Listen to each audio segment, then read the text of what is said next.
Guys, this might be one of the biggest and most important videos we've ever released. 1,271. That's the number of active missing persons cases in Utah. Stephen Willard Anderson is one of them. His daughter Emily believes he could be submerged in a watery grave. I got a phone call from Doug yesterday, and it was a big call. Doug might have found him. So Stephen Willard Anderson disappeared from Salt Lake City in 2004, 20 years ago in a couple of months. As you guys know, we've already done several episodes on this particular search up at the Flaming Gorge and a couple other locations. There's a lot that took place for us to get to where we are today, recovering Stephen Anderson. Sheriff's Office has recovered a submerged vehicle in Starvation Reservoir. Inside were the remains believed to be connected to a missing persons case.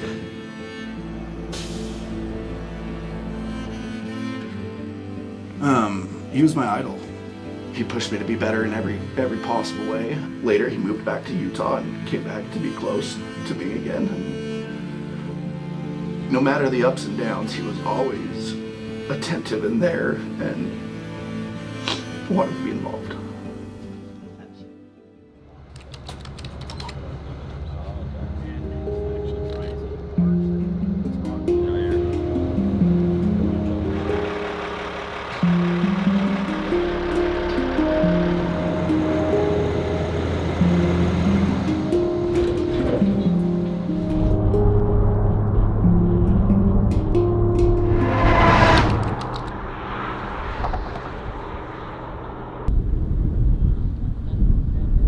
There's some information that came in that drew us to this region to search. We took that information, we processed it, we broke down our search the way we should have based upon that information, and it panned out. We were able to uncover Stephen's vehicle. We're right off the viewpoint of a bridge. This search has been really tough. We've done a lot of work on this case. You know, I say it all the time, relentlessness to accomplish the impossible literally makes it possible. You have to be relentless in these types of scenarios. When you're talking about trying to produce results that nobody else has been able to produce, you have to be willing to put in the work that nobody else has put in. That being said, we have Salt Lake City Homicide here, the Forensics Division, DNR. We're gonna put in an ROV. We're gonna go down and do some recon on the vehicle. I dove it yesterday. It's about 55 feet deep. And zero viz, lights out. I was able to determine that it is, in fact, his Toyota Sequoia, green in color. It's his license plate. All the windows are intact based upon what I was able to get to. The vehicle is in a pretty compromising situation down there. There's a lot to that, a lot of different dynamics, but it's not an easy recovery. We have a cliffside, we have to bring it up. And we also have to keep in mind that Stephen's dog is missing as well. When this is all said and done, this is gonna be a successful recovery. His family is gonna have answers. We're gonna find Stephen and the dog. The Salt Lake Cold Case Division is gonna be able to close this case, and it wouldn't be possible without everybody that's here. It's not a Doug Bishop United Search Corps thing. It wouldn't be possible if it wasn't for Dave, the whole Sparks team, Duchesne County, Salt Lake City Cold Case Division, where this began. If you guys haven't watched those episodes where we sat down with the lead detective, Ben Pender, who is here on command, you need to go check those out because it's going to bring you up to speed on where we are right now in this. So make sure you guys go check that out.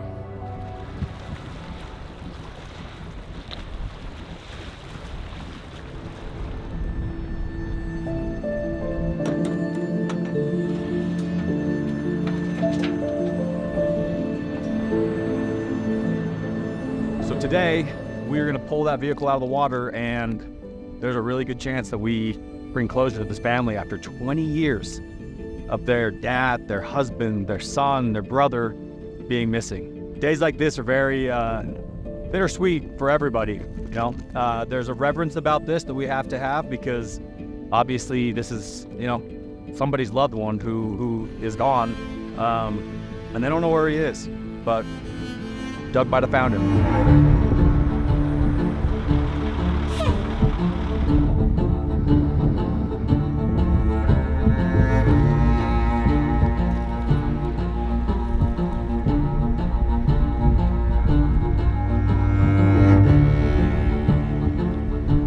This might be one of the biggest and most important videos we've ever released, and it's all because of this man right here, which, by the way, if you haven't already subscribed to Doug's channel, you need to do that right now. United Search Corps, we got the link in the description below.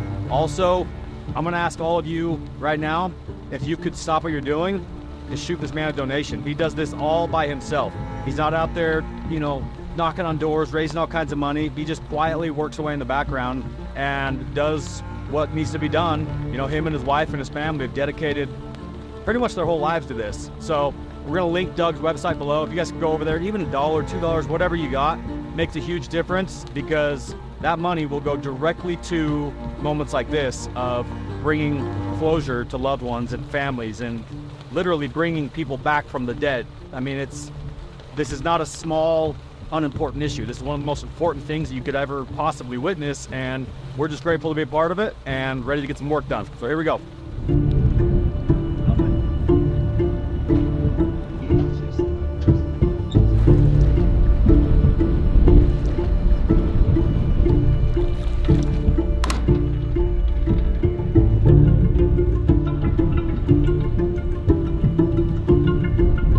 Going on right now, we've got the state of Utah DNR, their underwater ROV program, basically underwater drone. Their boat is over here.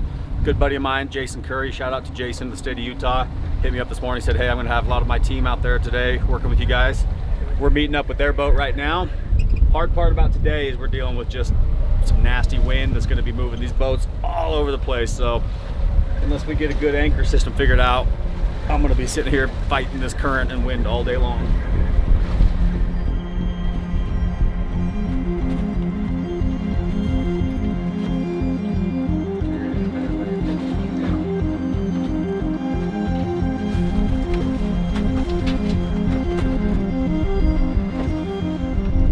Nasty out here. This wind, we got a solid 15, 20 knot wind, and that makes everything so much more difficult.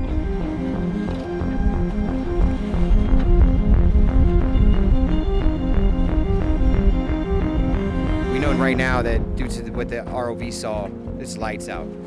This wind is kicking up a lot of silt, which if you guys are familiar with any of my diving, you know, I just use my 10 eyes anyway. So we're gonna be taking their basket line off that they used for the guide for the ROV, bring that basket back to them, and then we're gonna go set the magnet and yankum line onto the vehicle itself. That way when I'm descending down on it, I already have my rigging line on the vehicle. I'll detach the magnet, use the yankum soft shackle, marry it to the suspension in a couple of different places, and then we'll run that yankum line to another line up to the wrecker's line, and we'll get the vehicle as close to the shore as we can.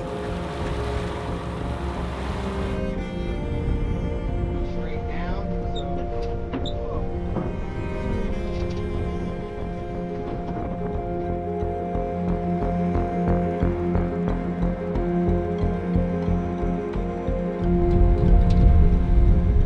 That's gotta get a bite. Drag me forward. Go. Yep. Grab it. See, I'm on the front end now. Now take me forward. Yep. Drag me right back into it. Slowing up a little bit. Yeah, a little bit. All right, we're gonna walk back to the right. The wind keeps trying to push us away from it. We'll keep doing these couple little passes, kind of around it, and then eventually he'll get a good bite of the suspension with the magnet, and then we will let the wind kind of let us just push us down a little bit, which will essentially get the magnet tangled up in the suspension, which is what we want. Yeah, you're outside of it. All right, now take me forward. Oh, right in there. Come on. Come on. You got it. Tell me you're on it. Open that Grab up. that. Boom. When I go down, I'm gonna delete those J hooks and or use them to my advantage. Use some soft shackles on the suspension, and it's gonna be foolproof rig. Then we can dress it up with the rest of the rigging right to the bottom of the buoy. Okay. You know? Then we'll have plenty of rope then. Yeah. Yeah.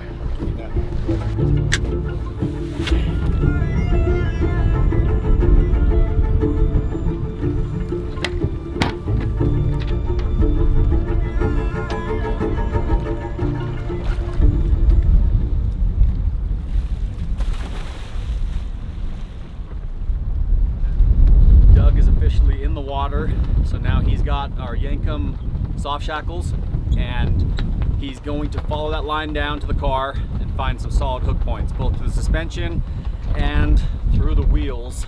Get it hooked up, he'll come up, we'll take the other end of that yankum rope that he's following, and we'll hook it to the winch line. We'll start dragging this thing out. So did it break free? Yeah. So I need another line. I lost my line. Lost your line? Which line do you need? Well, we'll have to get out and re-get it again. I had to throw on another tank, getting low on air on that dive. Basically, we have two different lines down there from previous attempts, getting lost between the two, and also switching between the soft shackles and the main line. I lost track of a line, and that was my main line. So I ended up getting it rigged, but lost our main yankum line. So we're gonna redo what we just did.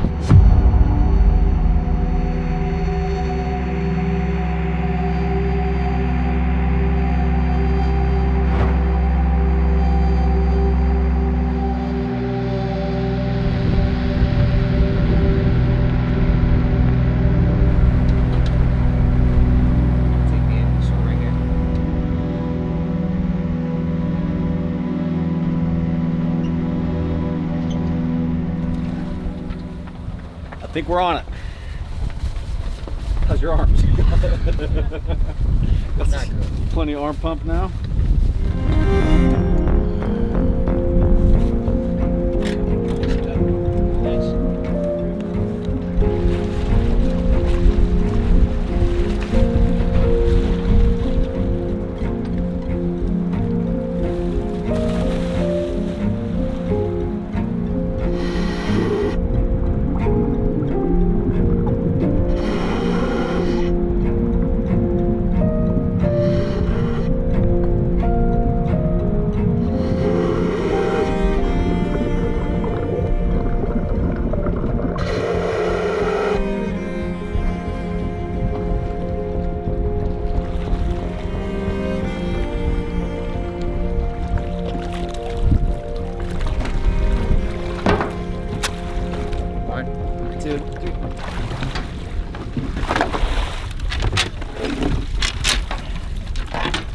Got it? Yeah. All right. We just need to get that top of that yankum line underneath that buoy on another yankum line to the shore. Yeah. Nice job, done. I went to the back axle. Good. You're around the whole, we're around the whole, behind the whole wheel assembly axle. We're not coming off. Yeah. Yeah. Don't fall in. Don't fall in. Keep going.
About to take some more rigging out.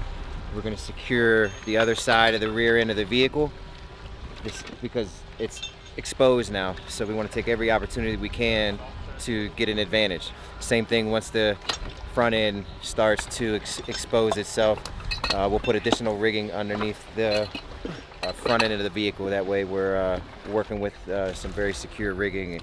There's no room for error and stuff like this. Going around the main frame now.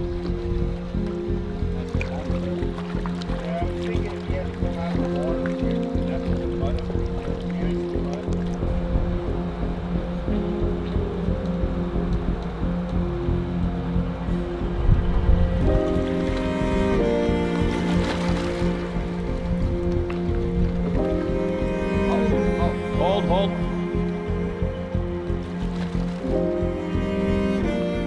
Pretty sure we see a shoe, which means we probably see a foot.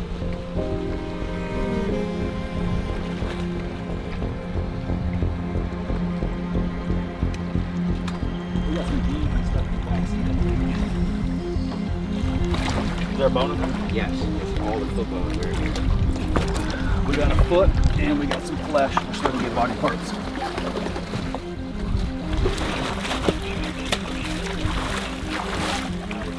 It's all starting to wash away. Go ahead and pull. Pull up a little bit, but just try to, yeah. We have to catch stuff that's floating away. The only stuff that we're pulling out is the stuff that's floating away. Oh, oh!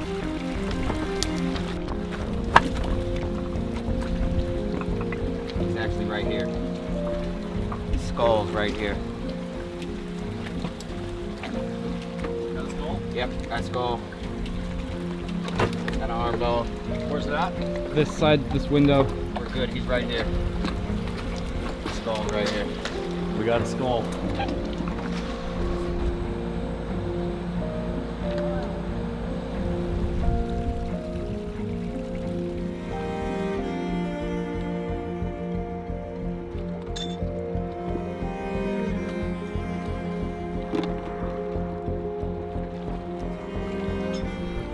There's a family that has answers now after 20 years. That's what's happening. Proud of everybody that came out, made this possible. It's not a me thing. It takes a lot of people to make results like this possible, and yeah, I'm just kind of speechless right now. It's not really the right words to choose. I don't know. It's a lot. It's a lot. We've been looking for Steven for a long time. Put on a lot of hard work trying to find him, and I hate to say it pays off, but in such a tragic circumstance, it is. You know, it's never closure, but it's definitely answers that family and friends in his community been looking for quite some time. They're about to get him. The detective now is on his way to meet with the family, and yeah. Make sure you guys hit the subscribe button. Your support is super critical. Absolutely super critical. None of this would be possible if you guys didn't support the channel. So hit the subscribe button, leave a comment.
Wow,